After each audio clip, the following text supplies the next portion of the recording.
6 प्रकार की शरणागति होती है।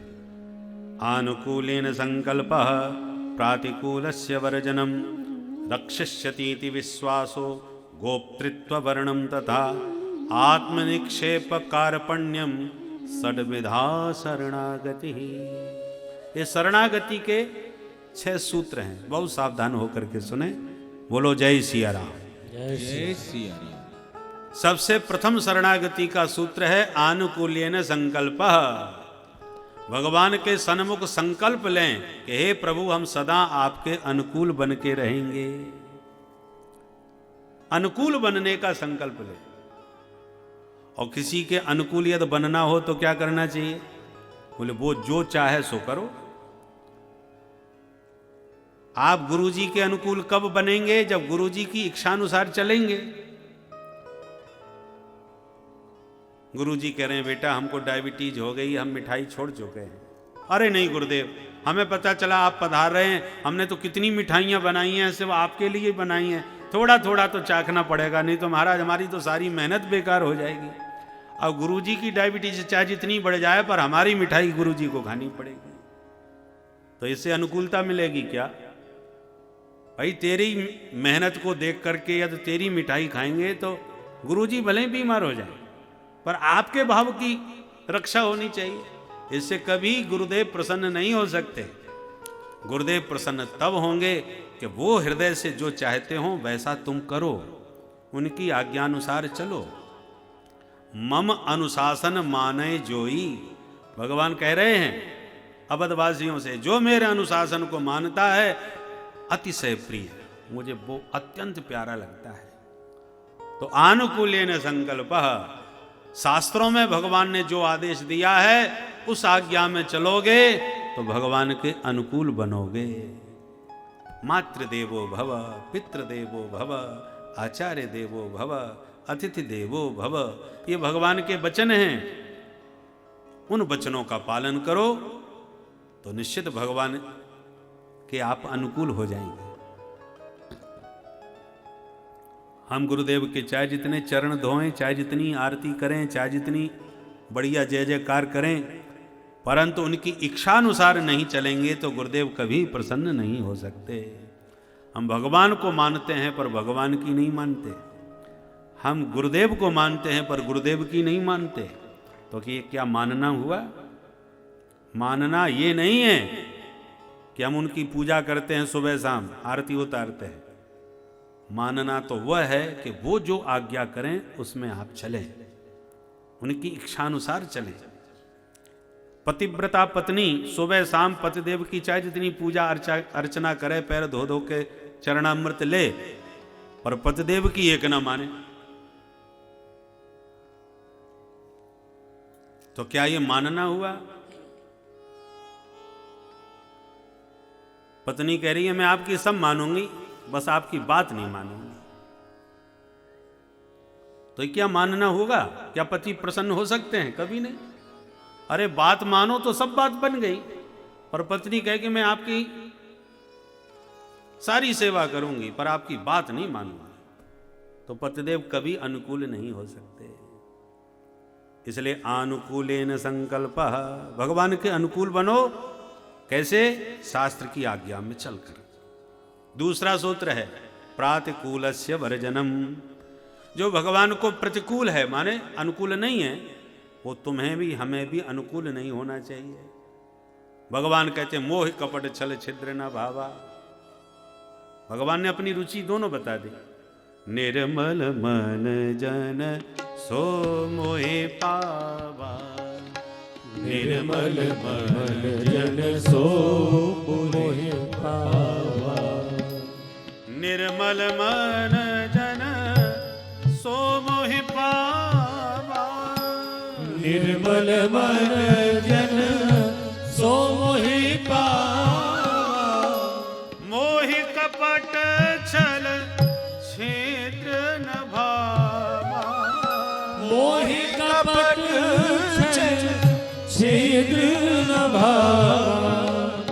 मोहि कपट छल छिद्र न भावा। मोहि कपट छल छिद्र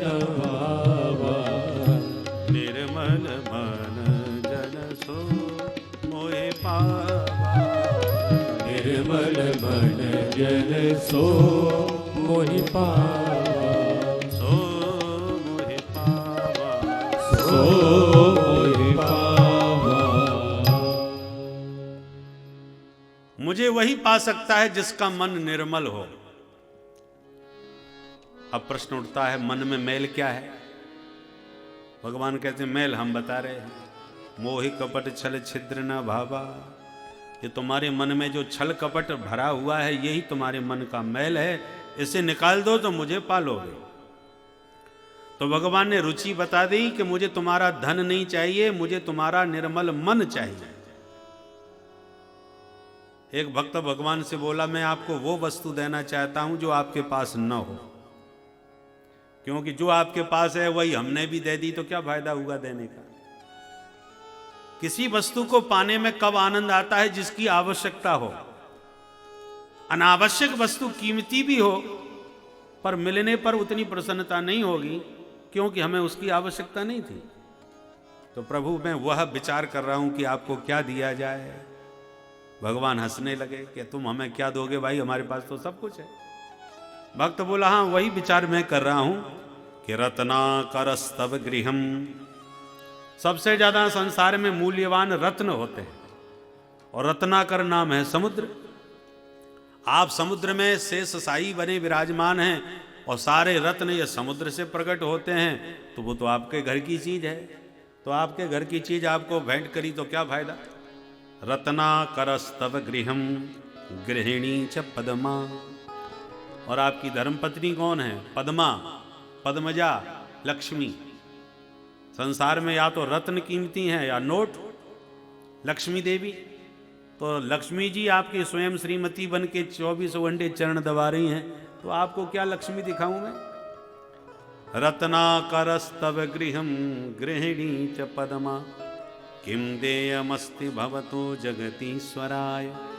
आप स्वयं जगत के ईश्वर हैं, आपको मैं क्या प्रदान कर सकता हूं प्रभु। परंतु बहुत विचार करने पर हमने एक निष्कर्ष निकाला है कि आपके पास एक चीज नहीं है। क्या चीज नहीं है? बोले आपके पास मन नहीं है। भगवान बोले ये तुम्हें कैसे पता चला? बोले महाराज हमने कल देख लिया। कहां? बोले जब आपका विवाह हो रहा था वहां पुष्प वाटिका में ही, जब किशोरी जी पधारी, वो आपने प्रथम दर्शन उनके किए तो करत बतक ही अनुज सन मनसीय रूप लोभान। किशोरी जी ने अपनी चितवन से, अपने मुख कंज की शोभा से आपके चित्त को, आपके मन को चुरा लिया। तो मैं विचार कर रहा हूं मन कोई 10-20 तो होते नहीं, एक ही होता है। और उस एक मन की आपकी हो गई चोरी, जो गया किशोरी जी के पास। तो आप तो बिना मन के हो गए। और ये केवल कल्पना नहीं है, आपने स्वयं इसे स्वीकार भी किया है अपने मुंह से। कहां? बोले जब संदेशा भेजा था हनुमान जी के माध्यम से लंका में, अशोक वाटिका में, उस समय आपने संदेश में किशोरी जी से कहा था, तत्व प्रेम कर मम और तोरा, तत्व प्रेम कर मम और तोरा, जानत प्रिया एक मन मोरा, जानत प्रिया एक मन मोरा, सो मन सदा रहत तो ही पाही, सो मन सदा रहत तो ही पाई, सो मन सदा रहत तो ही पाही, सो मन सदा रहत तो ही पाई, जान प्रीत रस इतने हो माही, जान प्रीत रस इतने उपाही, सो मन सदा रहत, सदा रहत, सदा रहत तो ही पाई। तो प्रभु स्वयं स्वीकार स्वीकार कर रहे हैं कि देवी, जो मेरा तुम्हारा जो तात्विक प्रेम है वो केवल मेरा मन जानता है, और वो मन मेरा सदा तुम्हारे पास रहता है। तो सरकार, जब सदा उनके पास आपका मन रहता है तो आप तो बिना मन के रहते होंगे, तो बिना मन के आपका कैसे काम चलता होगा घर में? इसलिए सीता गृहीत मनसा मनसोस्ति दैन्यम दत्तम मनो रघुपते कृपया गृहाण। हे रघुपति, हे रघुनंदन रामभद्र, दूल्हा सरकार, आपके मन को हमारी किशोरी जी ने अपहृत कर लिया है, चुरा लिया है। आप बिना मन के परेशान हो रहे होंगे, इसलिए मैं अपना मन आपको समर्पित करता हूँ, क्योंकि मैं अपने मन से बड़ा दुखी हूँ। ये मुझे बहुत परेशान करता है, मुझे इसकी ज़रूरत ही नहीं है। मेरा मन आप अपने चरणों में स्वीकार कर लें, अपने पास रख लें, मेरा काम बन जाएगा, आपका भी काम चल जाएगा। बोलो जय सिया राम। जय सिया राम। तो एक जीव भगवान को क्या दे सकता है मन के अलावा? इसलिए भगवान कहते हैं निर्मल मन जन सो मोहि पावा। मुझे मन तो चाहिए पर निर्मल होना चाहिए, गंदा नहीं। और गंदगी मन में क्या है? बोले मोहि कपट छल छिद्र न भावा। कि तुमने जो छल कपट अपने मन में भर रखे हैं, इन सबको बाहर निकाल दो तो आपका मन निर्मल हो जाएगा, शुद्ध हो जाएगा। तो जो भगवान को प्रिय है वो आपको प्रिय लगना चाहिए, और जो भगवान को प्रतिकूल है वो आपको भी अच्छा नहीं लगना चाहिए। भगवान को यदि छल कपट अच्छा नहीं लगता तो हमारे जीवन में भी छल कपट नहीं होना चाहिए। ये हमें व्रत लेना चाहिए, हम किसी से छल कपट नहीं करेंगे, क्योंकि हमारे प्रभु को पसंद नहीं। प्रातिकूलस्य वर्जनम, भगवान को जो प्रसाद अच्छा लगता है वो हम भी पाएंगे, ठाकुर जी की प्रसादी। जो भगवान को अच्छा नहीं लगता वो हम भी नहीं पाएंगे। प्रातिकूलस्य वर्जनम। और तीसरा सूत्र है रक्षिष्यति विश्वासः। हमें अपने हृदय में दृढ़ विश्वास रखना चाहिए कि प्रभु हमारी सदा सर्वदा रक्षा करेंगे। ये कमजोर नहीं, दृढ़ विश्वास होना चाहिए। रक्षिष्यति विश्वासः। हम लोग जिन पर विश्वास नहीं करना चाहिए उन पर खूब भरपूर विश्वास करते हैं, और जो विश्वसनीय है उस पर विश्वास नहीं होता। जो कंपनी जितनी पुरानी होती है वो उतनी विश्वसनीय बन जाती है। आजकल की कंपनियां नई नई खुल रही हैं और बीच में कब जैसी आराम हो जाए कोई ठिकाना नहीं। परंतु बीमा कंपनी ने कह दिया योगक्षेमम वहाम्यहम, इतनी किस्त इतने समय पर जमा करते जाओ, हम तुम्हारा सब प्रकार से योगक्षेम वहन करेंगे। तो लाखों लाखों रुपए हम कंपनी को दे देते हैं कि अब हम सुरक्षित हैं, हमारा बीमा हो गया। परंतु भगवान हजारों साल पहले से गीता में व्रत लेके कह रहे हैं अनन्या चिंतयन्तो माम ये जना पर्युपासते तेषां नित्याभियुक्तानां योगक्षेमं वहाम्यहम्। वचन तो भगवान का है। आज की कंपनी वाले ने कह दिया तो हमें विश्वास हो गया, और भगवान हजारों साल पहले से वचनबद्ध हैं, विश्वास दे रहे हैं। सकर्देव प्रपन्नाय तवास्मीति च याचते अभयम सर्वभूतेभ्यो ददामे तद्व्रतम मम। एक बार शरणागत होकर जो कहता प्रभु मैं तेरा, कर देता मैं अभय उसे सब भूतों से। यह व्रत मेरा, ये मेरा व्रत है, ये मेरा संकल्प है। तुम एक बार आके कहो तो सही, तवास्मी, प्रभु मैं तुम्हारा हूं, सब प्रकार से मैं तुम्हारी रक्षा करूंगा, सभी भयों से तुम्हें विनिर्मुक्त कर दूंगा। अब भगवान जो अरे भाई प्रधानमंत्री कह दे कि देश में किसी प्रकार का कोई खतरा नहीं है, निश्चिंत रहो, तो सारा देश निश्चिंत हो जाता है, क्योंकि प्रधानमंत्री बोल रहे हैं। और प्रधानमंत्री यदि कह दे कि सावधान, बहुत बड़ा संकट से देश गुजर रहा है, तो पूरे देश में खलबली मच जाएगी, क्योंकि बोलने वाला कौन है, वक्तव्य किसका है, उसके वाणी पर बड़ा महत्व होता है। तो प्रधानमंत्री के वक्तव्य पर हम इतने विश्वास करते हैं या घबरा जाते हैं, तो अनंत कोट ब्रह्मांडों का अधिनायक वक्तव्य दे रहा है योगक्षेमम वहाम्यहम्, और हमें उस पर भरोसा नहीं हो रहा। इसलिए रक्षिष्यति विश्वासः, परमात्मा का वचन कभी मिथ्या नहीं हो सकता। यह दृढ़ विश्वास हमें अपने हृदय में रखना चाहिए क्योंकि उसने रक्षा की प्रतिज्ञा की है। किंतु शर्त ये एक ही है, रक्षापेक्षा मपेक्षते। भगवान रक्षा करते तो हैं, पर उन्हीं की करते हैं जो उनसे रक्षा की अपेक्षा रखते हैं। ये शर्त क्यों रख दी महाराज? आपसे कोई रक्षा की अपेक्षा करेगा तभी आप उसकी रक्षा करेंगे। भगवान बोले हाँ। शर्त क्यों रखी? भगवान बोले जरूरी थी। यदि ये शर्त न रखता तो जितने दुष्ट हैं, राक्षस हैं, दैत्य हैं, जो विधर्मी हैं, उन सब की रक्षा की जिम्मेवारी मेरी हो जाएगी। जीव तो सब मेरे ही हैं। इसलिए शर्त रखनी पड़ी कि जब तक आप शरण में आकर के कहोगे नहीं कि हे प्रभु मेरी रक्षा करो, शरणम प्रपद्ये श्री रामचंद्रम शरणम प्रपद्ये श्री रामदूतम शरणम प्रपद्ये, एक बार कहना पड़ेगा। शरणम प्रपद्ये कहोगे तब जिम्मेवारी मेरी प्रारंभ होगी। बिना कहे कोई जिम्मेवारी नहीं। भागवत में आप प्रसंग सुनेंगे, नंद बाबा को अजगर ने पकड़ लिया। नंद बाबा चिल्लाए बचाओ बचाओ, सारे ब्रजवासी दौड़े, लकड़ियों से बुरी तरह अजगर को मारा। अजगर ने बाबा को नहीं छोड़ा।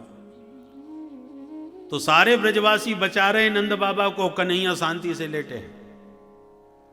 जब नंद बाबा ने देखा सब तो मुझे बचा रहे, मेरा कन्हैया नहीं नजर आ रहा। अंबिका बन की घटना है। जब नंद बाबा ने देखा कन्हैया तो वो वहां, तब आवाज लगाई सर्पो माम ग्रसते तात प्रपन्नम परिमोचय। अरे कन्हैया बेटा, मुकु सर्प ने पकड़ लियो, लाला मेरी रक्षा कर। सर्पो माम ग्रसते तात प्रपन्नम परिमोचय। जब प्रपन्न होकर के कहा कि मैं तेरी शरण में हूं, लाला मेरी रक्षा कर, तब दौड़ करके आए और अजगर के मुंह से बाबा को बचाए। तो बिना कहे जो अपने बाप को भी ना बचाए तो और किसी को क्या बचाएगा? इसलिए भाई शरणम प्रपद्ये तो बोलना पड़ेगा, ये इनकी शर्त है। एक बार तो ईमानदारी से आपको शरण में आना पड़ेगा, तभी ये रक्षा के लिए आगे बढ़ते हैं। इसलिए बार बार हमें प्रतिदिन प्रभु से प्रार्थना करना चाहिए, शरणम प्रपद्ये, हे प्रभु हम आपकी शरण में हैं। तब रक्षिष्यति विश्वास, भगवान हमारी सब प्रकार से रक्षा करेंगे, ये दृढ़ विश्वास रखना चाहिए। दुकान में, नाई की दुकान में जाके हम कुर्सी पर बैठ जाते हैं, भैया फटाफट दाढ़ी बना दो। अब ब्लेड लगा उस तरह तुम्हारी गर्दन पर घुमा रहा है, आपको कितना विश्वास है कि हमारी दाढ़ी बना रहा है? कब गला काट दे कोई ठिकाना है? ट्रेन में रिजर्वेशन करके हम आराम से बर्थ पर लेट जाते हैं, सवेरे पहुंच जाएंगे दिल्ली, कोई गारंटी है पहुंचोगे? कितनी ट्रेन की दुर्घटनाएं होती हैं, कितने प्लेन ही हाईजैक हो जाते हैं, क्रैश हो जाते हैं, कितनी चलती फिरती गाड़ियां टकरा जाती हैं, पर फिर भी हम पूरे विश्वास के साथ टिकट लेके जब बैठ जाते हैं और निश्चिंत होकर सो भी जाते हैं कि सवेरे पहुंच जाएंगे। संसार विश्वास के योग्य नहीं है, फिर भी विश्वास करके चल रहे हैं कि नहीं? लाखों लोग सफर कर रहे हैं, विश्वास के बल पर ही चल रहे हैं, नहीं तो ये दुनिया ठप हो जाएगी। परंतु जहां विश्वास होना चाहिए उसी परमात्मा पर हमारा विश्वास नहीं टिकता। चौथा शरणागति का सूत्र है गोप्तृत्व वर्णम तथा। भगवान हमारे रक्षक हैं, रक्षक रूप में भगवान का वर्ण कर लेना। कन्या का विवाह भले ही पक्का हो गया हो, सगाई भले ही हो गई हो, परंतु वर की जिम्मेवारी कब प्रारंभ हो जाती है? जब विधिवत पाणिक ग्रहण हो जाता है, विवाह हो जाता है। यदि पाणिक ग्रहण नहीं हुआ तो भले ही सगाई हो गई हो, भले ही संबंध पक्का हो गया हो, वागदान हो गया हो, वर की जिम्मेवारी तब तक प्रारंभ नहीं होती जब तक पाणिक ग्रहण न हो जाए। पाणिक ग्रहण का पाणी माने हाथ, हाथ पकड़ लिया, आचार के माध्यम से पाणिक ग्रहण हो गया, तब उसके बाद वर की पूरी जिम्मेवारी हो जाती है। अब वो जहां जाए पति से पूछ के जाए, जो वही करे कन्या जो पति चाहे। परंतु पति के अनुकूल जब कन्या चलेगी तो फिर पति भी, पति शब्द का अर्थ क्या होता है? पाति रक्षति थी पति, जो सब प्रकार से भरण पोषण करे और रक्षा करे उसको पति कहते हैं। इसीलिए भक्त भगवान को जगत पति कहते हैं। सारे जगत के रक्षक वही हैं, सबका पालन भरण पोषण करने वाले भगवान हैं। इसलिए गोप्तृत्व वर्णम, भगवान को रक्षक के रूप में वर्ण करो। जब हम लोग दीक्षा लेते हैं ना, शरणागति, क्या होता है? सदगुरु के माध्यम से भगवान के नाम का मंत्र दिया जाता है। जैसे विवाह में होता है वैसे शरणागति में होता है, प्रपत्ति में होता है। प्रपत्ति ग्रहण कैसे की जाती है? गुरुदेव कहते हैं आज से आप अच्युत गोत्रीय हो गए, नाम भी बदल जाता है, गोत्र भी दिया जाता है। कन्या विवाह के बाद दूसरे गोत्र की हो जाती है और उसके चिन्ह दिए जाते हैं ताकि पता चले ये सुहागिन है, सदवा है कि विधवा। कोई चिन्ह नहीं है तो विधवा है, परंतु यदि सिंदूर लगा हुआ है, चूड़ियाँ बिछियाँ आदि मंगलसूत्र आदि धारण किए हुए, तो कोई भी देखते ही समझ जाएगा सुहागिन है, इसका पति है। उसी प्रकार से माथे पर ऊर्ध्व पुंड हो, तिलक, गले में तुलसी की पवित्र कंठी हो, हैं, तो देखते ही समझ में आ जाता है कि इसका कोई पति है। पति माने रक्षक, इसका कोई रक्षक है। और सम्राट की पत्नी यदि बन जाए तो फिर तो संसार में जहां भी जाए किसी की हिम्मत नहीं है उससे आंख मिला करके बात करे, क्योंकि अब महारानी बन चुकी है। उसी प्रकार पाताल भूतल व्योमश्चारण छद्मचारण न द्रष्टुमपि सक्तास्ते रक्षितम राम नाम भी। राम मंत्र लेकर के, ऊर्ध्व पुंड लगा के, तुलसी की कंठी धारण करके और सुंदर भजन की माला झोली हाथ में हो, पर ब्रह्मांड में कहीं विचरण करे, किसी दुष्ट शक्ति की सामर्थ्य नहीं जो उस वैष्णव पर आंख उठा करके देख सके। न दृष्टुम अपि सक्तास्ते, क्योंकि रक्षितम राम नाम भी, राम नाम से अभिरक्षित है, इसलिए उसका कोई अनिष्ट करने के लिए उस पर दृष्टि नहीं डाल सकता। तो जितना बड़ा मालिक होता है उसके उतने ही बड़े ठाट होते हैं भाई। कन्या का विवाह तो हो गया, पर किसके साथ हुआ है? महत्वपूर्ण तो वर होता है। वर माने श्रेष्ठ। तो जिसका पति जितना श्रेष्ठ होता है, अरे भले ही वो देहात की हो, अनपढ़ हो, कैसी भी हो, परंतु किसी बड़े अधिकारी ने उसे पसंद कर लिया, किसी गुण पर रीझ करके, गुजरी को राजा ने पसंद कर लिया, तो महाराज वो महारानी बन करके, गुजरी महल बन के उसका तैयार हो गया, महारानी बन गई। अब वो कल तक भले ही जंगल में डोलती हो, पर अब थोड़ी उसकी तरफ कोई निगाह उठा सकता है। उसी प्रकार समर्थ भगवान की शरणागति ग्रहण करते ही जीव धन्य हो जाता है, फिर दुष्ट शक्ति उस पर दृष्टि डालने में समर्थ नहीं हो सकती। इसलिए गोप्तृत्व वर्णम तथा शरणा प्रपत्ति, जब हम लोग दीक्षा लेते हैं सदगुरु के माध्यम से, तो ये हमने भगवान को रक्षक के रूप में वर्ण कर लिया। भगवान से हमारा पाणी ग्रहण हो गया, अब हम भगवान के हो गए। जीव है भोग्य और भगवान है उसके भोक्ता। अहम अन्नः त्वम अन्नादः।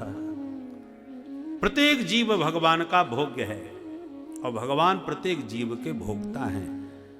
इसलिए जीव को पारतंत्र ग्रहण करना चाहिए। जैसे कन्या विवाह के बाद परतंत्र हो जाती है, उसकी स्वतंत्रता समाप्त हो जाती है, ऐसी प्रत्येक जीव को भगवान के पारतंत्र को स्वीकार करना चाहिए कि हम स्वतंत्र नहीं हैं, हम भगवान के अधीन हैं, प्रभु की आज्ञा में हम चलने वाले हैं। जो स्वतंत्र हो जाता है ना, वही मनमुखी ढंग से आचरण करता है, और जो परतंत्र होता है वो मालिक की आज्ञा के अनुसार चलता है। संतों के परतंत्र रहो, सदगुरु के परतंत्र हो, परमात्मा की आज्ञा के परतंत्र रहोगे तो कभी जीवन में कोई पाप नहीं बनेगा, कभी कोई मनमुखी आचरण से बच जाओगे तो बहुत से पापों से छुटकारा मिल जाएगा। केवल तिलक कंठी धारण करके सात्विक भेष में रहोगे तो बहुत से पापों से अपने आप ही बच जाओगे। तिलक कंठी पहन करके कोई पिक्चर देखने तो नहीं जाओगे, जाओगे तो उपहास के पात्र कहलाओगे। हैं? बहुत से ऐसे अनाचरण हैं जो केवल आपके सात्विक ये जो भेष है, ये भेष आपको बहुत से पापों से बचा लेता है। बेईमानी करोगे, झूठ बोलोगे, कुछ भी काम करोगे तो आपको करने से पहले सोचना पड़ेगा, हमने तिलक कंठी वैष्णव रूप धारण कर रखा है, कहीं ये वेश बदनाम न हो जाए। इसलिए इन सब का बड़ा महत्व होता है। गोप्तृत्व वर्णम तथा, भगवान का वर्ण कर लिया। और चौथी, पांचवी शरणागति है आत्मनिक्षेप। दंडवत का मतलब क्या है? डंडे की तरह भगवान के चरणों में डाल देना। जब शरणागति ग्रहण करते हैं हम लोग, दीक्षा लेने जाते हैं ना, तो पहले हाथ में लकड़ी लेकर के जाते हैं, समित पाणी ही, हाथ में लकड़ी लेकर के सदगुरु के चरणों में रखते हैं और फिर दंडवत करते हैं साष्टांग। इसका मतलब क्या है कि हे सदगुरुदेव, हम तो इस लकड़ी की तरह अपना जीवन आपके चरणों में समर्पित कर रहे हैं। लकड़ी जिसके हाथ में होती है उसकी होती है, वो जो चाहे उसका प्रयोग करे। उस लकड़ी को छील करके बढ़िया कुर्सी भी बना सकता है, मेज बना सकता है, या किसी पर प्रहार भी कर सकता है, या उसे जला भी सकता है, जो चाहे उसका उपयोग करे। तो शिष्य को सदगुरु की शरण में दंडवत करते हुए लकड़ी की तरह अपने आप को समर्पित कर देना चाहिए कि अब सौंप दिया इस जीवन का सब भार तुम्हारे हाथों में। अब उत्थान और पतन अब मेरा है सरकार, तुम्हारे हाथों में। चाहे मुझे ऊपर पहुंचाओ या नीचे गिराओ, चाहे चूल्हे में जलाओ, चाहे मेरा कुछ निर्माण करके व्यवस्थित बनाओ, सब कुछ तुम्हारे ऊपर निर्भर है। मैं तो इस काष्ठ की तरह दंडवत, डंडे की तरह आपके चरणों में समर्पित हूं। ये शरणागति, ये प्रपत्ति है। तिनका बहती हुई सरिता में डाल दिया तो प्रवाहित होकर के जा रहा है पानी में। अब नदी चाहे उसे डुबा दे, नदी चाहे उसे किनारे लगा दे, और नदी चाहे तो अपने साथ लेकर के सागर तक पहुंचा दे। तिनके का अपना कोई उद्यम नहीं है, वो तो धारा में अपने आप को समर्पित कर चुका है। उसी प्रकार शरणागति का मतलब है जीव भगवान की इच्छा में अपनी इच्छा को मिला करके सर्वथा भगवान के चरणों में अपने को आत्मनिक्षेप, अपने आप को भगवान के चरणों में फेंक दे, डाल दे। ये पांचवी शरणागति। और छठवीं है कार्पण्यम। कार्पण्य माने दीनता, नित्यानुसंधान, तृणादपि सुनीचेन, अपने आप को छोटे से छोटा मान के चले। जितना छोटे बनोगे उतना ही भगवान के प्यारे बनोगे, उतना ही भगवान आपका ध्यान रखेंगे। माँ के सभी बच्चे बराबर होते हैं। यदि 5 बच्चे हैं तो जो सबसे छोटा होगा 2 महीने का, माँ का पूरा समय और पूरा ध्यान उसी पर केंद्रित होता है। इसका मतलब ये नहीं है कि बड़े बच्चों से कोई मतलब नहीं, मतलब तो सबसे है। प्रेम भी माँ का सब पर है, परंतु जो जितना अबोध होता है, छोटा होता है, माँ पूरा समय उसी को देती है, उसी का ख्याल करती है। उसी प्रकार हम और आप जितने छोटे बन करके रहेंगे उतना ही ठाकुर जी हमारा पूरा ध्यान रखेंगे। किसी ने कहा कितने छोटे बन जाएं? बोले राई के 20 हिस्सा, तापुन पाछे 20, ताते नन्ने वह रहो, तब मिले हैं जगदीश। राई माने, राई का दाना कितना छोटा सा होता है। अब उसके 20 टुकड़े करो तो राई के दाने के यदि 20 टुकड़े हो जाएं तो कितना छोटा बचेगा? बोले नहीं, वो भी बड़ा है, उसके फिर 20 टुकड़े बनाओ। राई के 20 हिस्सा, तापुन पाछे 20, फिर दोबारा 20 टुकड़े करो, और ताते नन्हे भय रहो, उससे भी छोटे बनो, तब मिले हैं जगदीश। तब ठाकुर जी के लाडले बनोगे। इसका मतलब अपने अहम को बिल्कुल मिटा दो, क्योंकि जब मैं था तब हरि नहीं, और अब हरि हैं मैं नाय। प्रेम गली अति सांकरी, या में 2 न समाए। मैं को मिटा देने का नाम शरणागति है। अपने अहंकार को सर्वथा विगलित कर दो, मिटा दो। जो कुछ है सब प्रभु आप ही हो। मैं आपका हूं, दृढ़ विश्वास करके भगवान की शरणागति ग्रहण कर ले, इसका नाम है कार्पण्य। हनुमान जी ने अपने मान का सर्वथा हनन कर लिया, इसलिए तो हनुमान है। अपना मान रखते ही नहीं, काम सबसे बड़े बड़े करेंगे पर अभिमान बगल में नहीं फटकने देते। तो क्या हनुमान जी का मान नहीं होता? अरे हनुमान जी को तो वो मान मिला जो किसी को नहीं मिल पाए। आज हजारों राम मंदिर हैं, पर एक भी राम मंदिर आपने देखा होगा जहां हनुमान जी ना बैठे हो? ऐसा कोई राम दरबार नहीं जहां हनुमान ना हो, पर ऐसे हजारों हनुमान मंदिर हैं जहां राम जी नहीं है। राम जी के बिना हनुमान मंदिर हो सकता है, पर हनुमान जी के बिना राम मंदिर नहीं हो सकता। हनुमान जी के मंदिर में राम जी नजर नहीं आए, ऐसा है? आपने देखा होगा। क्यों नहीं है भाई? बोले इसलिए क्योंकि हनुमान जी के मंदिर में राम जी को अलग से बैठाने की आवश्यकता ही नहीं। राम जी सदा उनके हृदय भवन में विराजते ही रहते हैं। जासु हृदय आगार बसहि राम सर चाप धर। जब हृदय में ही राम जी बैठे हैं तो अलग से बैठाने की आवश्यकता नहीं है। गोस्वामी जी इसलिए हनुमान चालीसा में हनुमान जी को अपने हृदय में बुला रहे कि आप आओगे तो राम दरबार अपने आप आ जाए।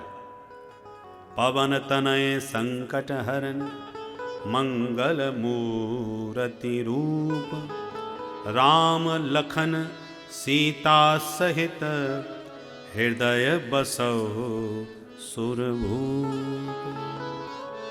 सीताराम जी लखनलाल जी तीनों अपने आप हनुमान जी के हृदय में बैठ करके हमारे हृदय में आ जाते हैं।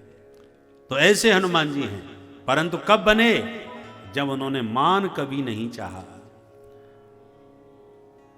सकल गुण निधान हैं। कितने गुण हैं? बोले पहलवानों में नंबर 1 अतुलित बल धामम। कितना बल है कोई तोलने की कसौटी नहीं है। तो जो व्यक्ति पहलवान होता है वो बुद्धिमान आपको नहीं मिलेगा। ये तो पहलवानों की भूमि रही है महाराज। बड़े बड़े दिग्गज वीर हो गए हैं यहाँ पर। आला उदल की भूमि रही है शारदा पीठ, जिनके बचपन में हम लोग सुना करते थे। आला बड़ी वीर गाथा है जो सुन करके जोश आ जाए, ऐसा कवियों ने गाया है। तो ऐसी वीर भूमि है। पर प्रायः देखा जाता है कि जो वीर होते हैं, बलवान होते हैं, वो बुद्धिमान उतने नहीं होते। पर हनुमान जी की विशेषता है वो अतुलित बलधाम भी हैं और ज्ञान नाम अग्रगण्य भी हैं, बुद्धिमताम वरिष्ठ भी हैं। भक्तों की बात करें तो रघुपति प्रिय भक्तम, भगवान के सबसे लाडले भक्त भी हैं। गोस्वामी जी को कहना पड़ा सकल गुण निधानम। कितने गुण तुम्हारे गिनाएं, आप में तो सारे दिव्य गुण विराजमान हैं। परंतु हनुमान जी से पूछा जाए कि आप कौन हैं? लंका में पधारे तो प्रथम परिचय विभीषण जी से हुआ रात में ब्रह्म मुहूर्त में। तो हनुमान जी ने अपना नाम नहीं बताया। कहते हैं कि बस पूछो मत, कपि चंचल सब ही विधिहीना। मैं तो बंदर हूं। बंदर तो स्वभाव से ही चंचल होता है, वो क्या विधि विधान जाने। हनुमान जी के वचनों की विनम्रता पर विचार करें, कितने अपने को छोटा मान रहे हैं कि हम तो सब विधिहीना, विधि विधान से शून्य है। इतने पापी अधम हैं कि सवेरे सवेरे कोई नाम भी हमारा ले लेगा तो भोजन भी उसे नसीब न होगा। प्रात ले जो नाम हमारा, तेहि दिन ताहि न मिले आहारा। असमय अधम, बोलिए कितनी विनम्रता की पराकाष्ठा है। अपने आप को अधम कह रहे हैं। असमय अधम सखा सुनु मोहु पर रघुवीर।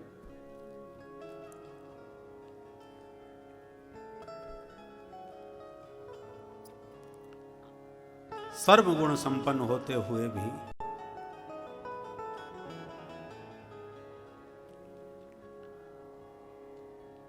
ये दैन्य, ये दीनता बहुत कठिन है।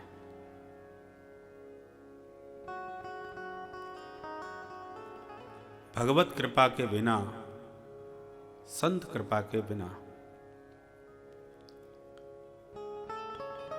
यह गुण साधन से नहीं होई। अपने प्रयास से